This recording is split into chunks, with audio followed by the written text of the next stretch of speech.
Hi there, folks, and welcome to this episode of Michael in the Backyard. Darn it, working on a car again.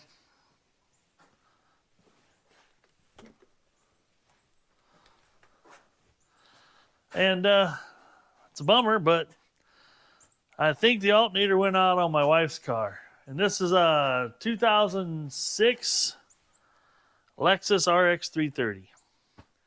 Has approximately 13,000 miles on it right now, which ain't too bad at all. But it's kind of crazy. Toyotas are known for their reliability and their longevity and all that fun stuff. And I don't doubt that this engine, as they say, will do over 300,000 miles. But the other thing is, being this was an 06 when we got it, about 2 years ago now, and it only had 99,000 miles on it. So it says, that tells me it hasn't been driven a lot. That's very low miles average per year, but at least it was driven. I have done a timing belt on it because it was due. I had to do a right rear drive shaft because a right rear wheel bearing because it was bad, which took a drive shaft, wheel bearing, brake backing plates, new rotor. Brake backing plate, yeah, new rotor. There wasn't a rotor. Was that a drum? No, it was a rotor. What are you doing up here, Munster? Checking for mice?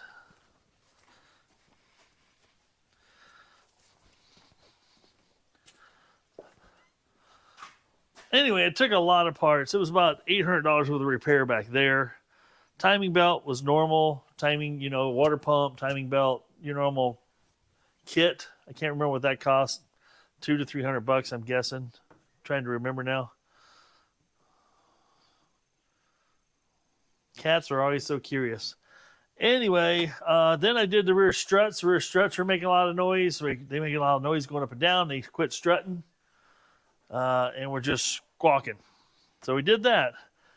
And now the alternator's gone out on it, which is... It is what it is. Well, we're going to check it real quick.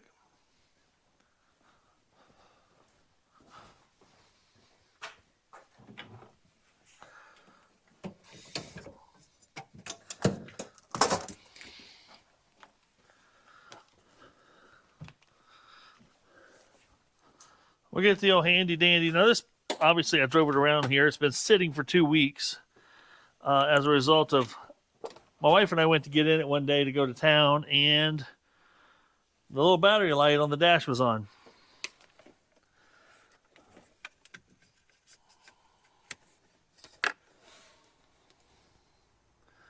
$11.8 volts is what it's currently running.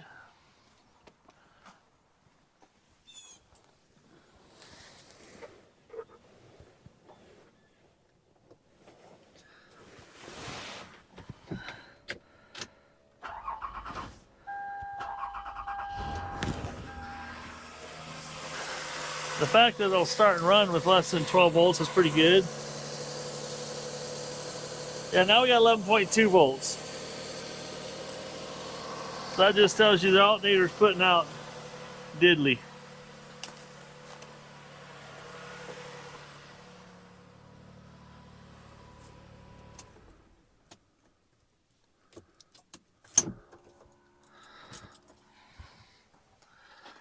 So we'll go ahead and disconnect the positive battery terminal.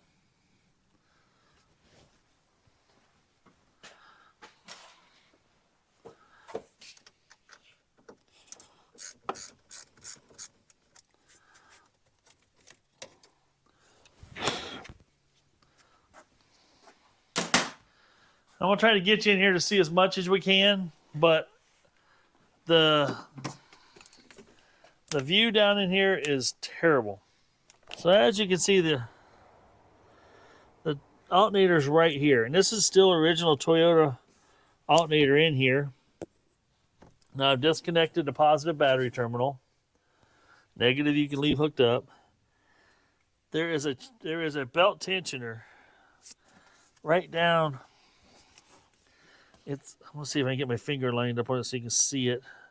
Right in front of the alternator is I think it's 13 millimeter bolt right there that we have to back off. And there's one below it that locks it. So we got to unlock the locking and then back that off. And then there's a bolt right here that you got to take all the way out that holds the alternator in place. And I'll try to show you piece by piece what I can. It's just, this is a difficult one to do that with. So I'll see how, there again, there's a lot of things. It's just tight and in the way.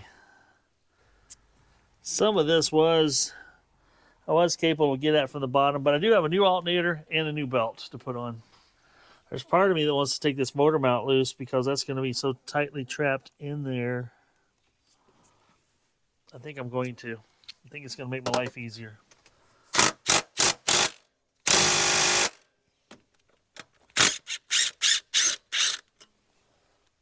That one came out.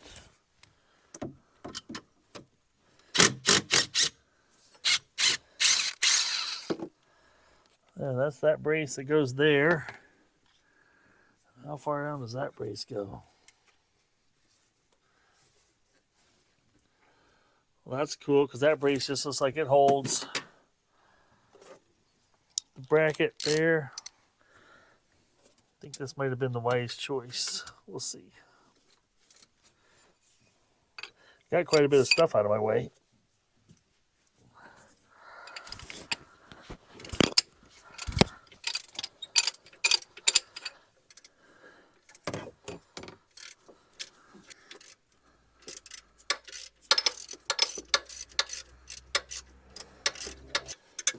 Okay, that's the pivot bolt. We got that out.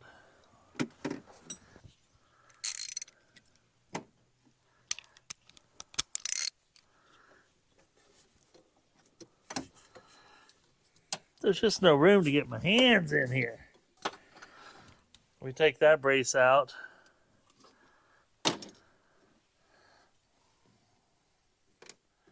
This is the one that screws into here. Leave that together.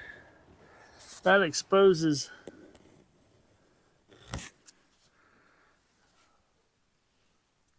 the alternator's still very much on a piece of aluminum there that fits very tight. We're going to go ahead and take the battery or the positive terminal off the alternator. All right, we managed to get the old alternator out by removing this bolt completely on the bottom. That's your adjustment locking bolt that holds this piece in place right here. It's hard to see. I would love to get you down here and show you, but it's almost impossible to get you a visual on it. Then I removed, obviously this bolt is removed and out of the way. And I actually ran a piece of just household wire, copper wire down through this loop here and had to work it back and forth to get it to pop loose. And once it popped loose, I also used the drive belt around here to lift it up so I can sit there and work it back and forth. And then it gets more difficult. I had to remove this bracket here. I don't know if you guys can see this. Let me get some stuff out of the way here. Remove this bracket right out of here that held this line on so I can move it over out of the way. You got to move this line out of the way here. And then you had to hold the upper heater hose or upper radiator hose out of the way, and it gives you just enough hole to finagle that out of. Now, to make my life easier going back in, I have taken Never Sees and ran these bolts in and out several times with Never Sees on them to make them so they go in and come out easier than they did. The last thing you want to do is fight a thread's not starting properly and stuff like that. The other thing I did is this bolt here that holds this piece in place. I also ran it in and out several times. And then I took this adjustment bolt, covered it in Never Sees, and ran it back and forth plenty of times. So this thing shouldn't give me any problems in the future. It shouldn't be crazy stiff. It should break loose, because if this car does the 300,000 miles it says it claims it can, I'll be putting another one of these in, in another 8 to 9 to 10 years. Now, the worst part is getting them back down in there, I think. Now I'm going to take this piece of, this is just some regular old copper house wiring, insulated house wiring that I'm running through here. Using this little hoopy-doo here that doesn't do anything when it's installed. Because there's no way to get your hand around any of this crap. This thing is built within millimeters of its life, I swear. And then why Toyota never put soapbox time? Serpentine belts have been around a long time. Belt tensioners have been around ever since serpentine belts came out. I had serpentine belts back in the early 90s on my car. And why Toyotas saw fit to not put a serpentine belt with a tensioner. It has a serpentine belt, but without a tensioner, other than this manual tensioner, which is archaic at best. That's my engineering rant on Toyota. They screwed up on this one. Now, let's see if I can get this fish back down in here. So it's got to be in there about like yay when it's back installed. So I'm using this to, there again, it is a mother of a job to get this back down in here. It's just, servicing this was not part of the engineering process. I will guarantee it. Because most designers and makers of cars don't give a crap about the servicing part of it. That's somebody else's problem. We just put it on the assembly line so we can put it together really, really fast. And for 90+% of the population that don't work on your own car, I guarantee it doesn't mean crap to you anyway, right? It does to me and everybody that watches. Now, I gotta see if I can.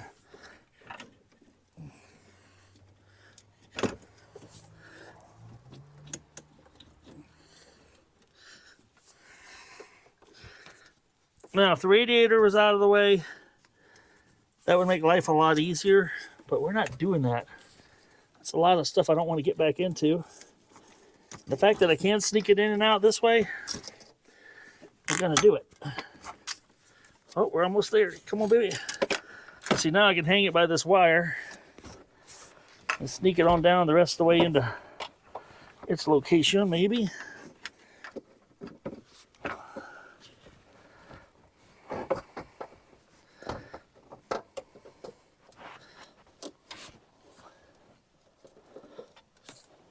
Now the hard part is going to be to sneak it back onto that boss that it goes on, because that's a stupid tight fit.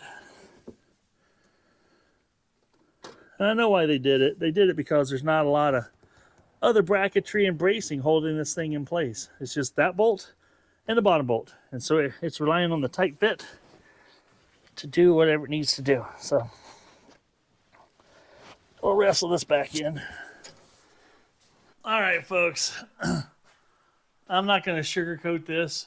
This was a pain in the butt. As far as pain in the butts go, I'd go up 6, 7 out of 10 as far as just it being a wrestling match. And I wrestled it. Not the normal wrestling that you know, W-R-E-S-T. No, it's wrestling. R-A-S-T, Lynn. Wrestling. Okay, pain points. I'm going to show you some of the pain points. I'm holding the GoPro by hand with no other thing, so bear with me because we're going to go in the engine compartment in just a minute. But this was very tight coming out. The aftermarket one I bought from Napa was very tight going in. So tight so that I actually had it out of the car 3 different times, and I ground on this side here in order to get it so it would actually fit in there snug. Not press fit tight, snug. But we got it in there. Okay, let's go under the hood here and just talk through a few of the things I did. Let's see if I can keep the angles and everything decent. So let's talk about tools. Right here, I've got this 3/8 drive with a 12 millimeter, I think it's a 12 on the end. Yeah, 12 swivel with 2 extensions here. It was about the easiest way I could figure out to get down here. There is a, golly, it's hard to get a light on it or anything. Right there next to there's a nut right there. That's actually a bolt, and there's a bolt below it too. Right below it, to the left of it, you've got to back that one loose. You actually got to take it all the way out in order to remove the alternator. The other bolt you're getting at is right here. And that one's where the pivot point is. Now that other bolt I was showing you, let's go back over here. Pivot point bolt, other bolt on the other side.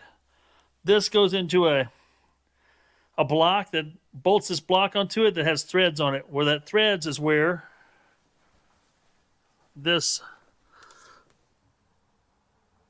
let's see if I can get my finger back on it here. Well, that bolt there goes through it and is pulled up tight against the bracket that it's on, and that puts your belt tension on. Now I got some pretty good belt tension put on it now. I'm anticipating the belt to stretch a little bit. The other piece I took out was this piece here, and it goes right here and right down there. I took that out. I also took this bracket off, which is the bolt that goes through the alternator to mount it, and this little nut here that's on a stud, and I pulled this out of my way. And then the wrestling starts, believe it or not. I took this, and I took some wire, and I've held it way over here. And then I took this piece loose. Let's spin around here a little bit for you. I took this off here so I could get this kind of flexed out of my way a little bit. And then it's tight. Everything's tight. So what you do is take your piece of, let's see, house wire. I just took some regular, this is like 12 gauge wiring that you use to wire up your house. And I put it right through. Hold on. Bear with me. This hole here does nothing. So I put it all the way through here so I can actually lift up like this. Once I lifted up on it, I was able to wiggle it around with a pry bar and stuff and got it. And you can't get your hands down under it. So I just used that and worked it out of here. And you use the same wire to lower it back in and work it back in. It is not fun. It is not fun at all. But we've got it all installed. We've got all the wiring hooked back up. I've hooked the battery back up now. And I haven't put this other brace back on, so I've still got to put the brace back on here. I got to final tighten this bolt right here. I'm going to do that before we start it up. And then I'll put that brace back on, and then we'll start it. So bear with me for a second.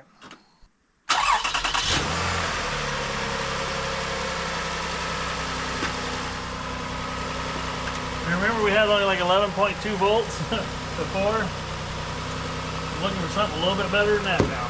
Stay put. Hope you guys can see this. Hey, 14 flat, baby, at the battery. The battery was a little low because of the alternator going out, but now we don't have a battery light on in there, and this is working fine. Hooray!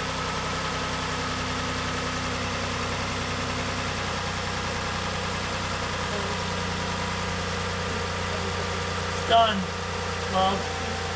I mean, boss. It's done, boss. You gonna take me out for lunch now? Yeah, no supper. Huh? Supper. You're not gonna take me out for lunch? Supper, huh? Well,